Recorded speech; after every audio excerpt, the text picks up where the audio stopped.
مولا ببر لکلی تراویح چشه تراویح ستا پلار بم په قرآن کی تراویح ہو نخی او په حدیثو کی بے ہو نخی چه پلار دے را پاچی مڑ او نیکه دے را پاچی مڑ و امام بخاری را پاچوی مسلم را پاچوی تب دا رسول اللہ صلی اللہ علیہ وسلم پا الفاظو کی دا تراویح نوم دا در تا دے دا پارا ویم کلی دی خبرو نا خلق پسات جوڑی و زی ویم دے دا پارا چی دا خلق دی لگ پوشی دا چه شے دے دا دا شپی موز دے دا نا فرض دے دا نا واجب دے دا نا سنت دے دا مستحب موز دے نفل دے ثواب دے چی چمرے کوی.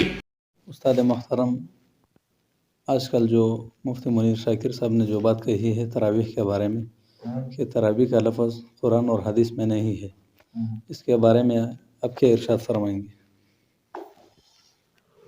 حقیقت یہ ہے میرے پیارے کہ مفتی منیر شاکر صاحب کی جہاں تک بات ہے، یہ آدمی واقعی منکر حدیث بھی ہے اور میں یہ کہتا ہوں کہ یہ منکر قرآن بھی ہے.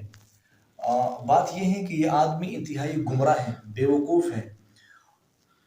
حقیقت یہ ہے کہ یہ اسلام سے بدظن ہے، دین سے بدظن ہے. اب اس نتیجے میں سادہ عوام کو اپنے ساتھ لے کر مزید گمراہ کرنا چاہتا ہے. اس لیے جہاں تک یہ لفظ کہتا ہے کہ لفظ تراویح قرآن حدیث میں نہیں ہے، اس لفظ سے یہ عوام کو دھوکہ دے رہا ہے اور عوام کو گمراہ کر رہا ہے. اس لیے کہ سادہ عوام ہے، ان کو کیا پتہ ہے، وہ تو سمجھتے کہ واقعی یہ قرآن حدیث میں نہیں ہے تو یہ مولیوں نے دین کو چھپایا ہوا ہے. ایسا نہیں ہے. میں عوام سے یہ کہنا چاہتا ہوں کہ آپ نے کم از کم ناظرہ قرآن پاک تو پڑھا ہے. اگر ناظرہ قرآن پاک پڑھا ہے تو آپ نے پورے قرآن پاک میں یہ کہیں پڑھا ہے لا الہ الا اللہ محمد رسول اللہ، قرآن پاک میں پورا کلمہ آیا ہو یا کہ حدیث میں اکٹھا کلمہ آپ نے دیکھا ہو، سیاستہ کے اندر آپ نے دیکھا ہو، پڑھا ہو. اور دوسری بات یہ ہے اللہم صلی علی محمد وعلی آل محمد کما صلیت علی ابراہیم وعلی آل، یہ جو درود پڑھتے ہیں نماز کے اندر، یہ آپ نے کہ قرآن پاک میں پڑھا ہے سبحانک اللہم وبحمدک وتبارک اسمک وتعالی جدک ولا الہ غیرک، یہ جو ہم نماز میں پڑھتے ہیں یہ آپ نے قرآن پاک میں پڑھا ہو. ہر چیز قرآن پاک سے ملے، ہر چیز حدیث سے ملے، یہ تو ناممکن چیز ہے. مفتی منیر شاکر انتہائی گمراہ آدمی ہے. وہ ان باتوں کو لے کر کے خود بھی دین سے بدظن ہے، عوام کو دین سے بدظن کرنا چاہتے ہیں.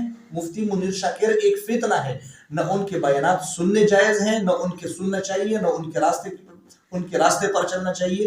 یہ خود بھی گمراہ ہیں، آپ کو بھی گمراہ کر رہے ہیں. خدا را ان کے بیانات سننے سے اپنے آپ کو باز رکھے.